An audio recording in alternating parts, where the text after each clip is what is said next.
আমাদের মমতাময়ী মাননীয় প্রধানমন্ত্রী দেশের জন্য কি ছিল, দেশের মানুষের জন্য কি ছিল এবং দেশের মানুষ তার জন্য কি ছিল, কথাগুলো শুনেন, বিশ্বাস করেন কথাগুলো শুনে আমার কলিজা কাঁপন উঠে গেছে। ভিতর থেকে অজরে মনে হইতেছে যে রক্তের বন্যা বইতেছে। আপনারা কথাগুলো শুনেন। আমি কথাগুলো শুনে আমার নিজেরে কন্ট্রোল করতে পারতেছিলাম না।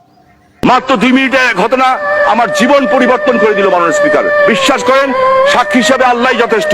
আমার জীবনের রাজনৈতিক দর্শন পরিবর্তন করে দিল। আমি দেখলাম সামনে, বেশি দূর না মাননীয়, এই যে আমার থেকে আপনার যত ডিস্টেন্স এইটুকু দূরে বেশ কিছু মহিলা দাঁড়ানো আছে। তখন বাঙালির অর্থনৈতিক অবস্থা এতটা ভালো হয় নাই।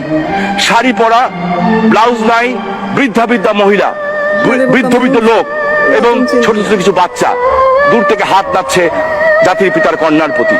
দূর থেকে হাত নাড়ছে, বাচ্চাগুলি বলতেছে হাসিনা, ও হাসিনা, ও হাসিনা বলতেছে।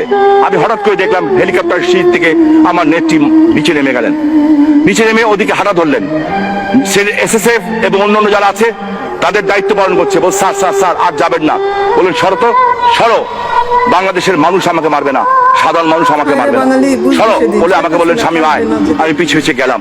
আমি অবাক হয়ে দেখলাম মাননীয় স্পিকার, আমি নিজে সাক্ষী, আল্লাহ তুমি সাক্ষী। আমি দেখলাম ওই মহিলাগুলি যখন ওনাকে বুকে চাপা দিয়ে নিয়েছে, আমি দেখলাম যে উনি চোখটা বন্ধ করে ওই আদরটাকে নেওয়ার চেষ্টা করছেন।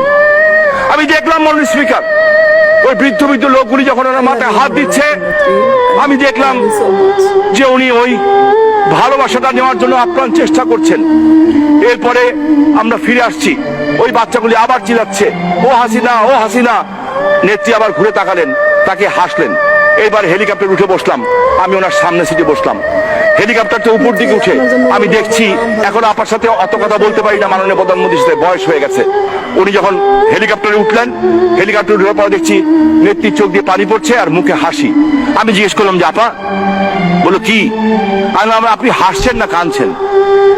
উনি আমার দিকে তাকিয়ে বললেন শামীম, এই বৃদ্ধ মহিলাগুলি যখন আমাকে জড়িয়ে ধরে, আমার মনে হয় আমার মা যেন আমাকে কবর থেকে উঠে এসে বলছে, মা গো, ও মা, কোনো চিন্তা করিস না, মা আমার দোয়া তোর সাথে আছে।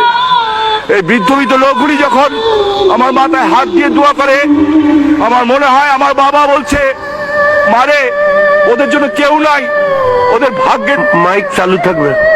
ওই ছোট্ট বাচ্চাগুলি যখন আমাকে ওই হাসিনা বলে ডাকে, আমার মনে হয় আমার ছোট্ট ভাই রাসেল বলছে, হাসু বাবা, ও হাসু বাবা, আমাকে একটু কোলে নাও না।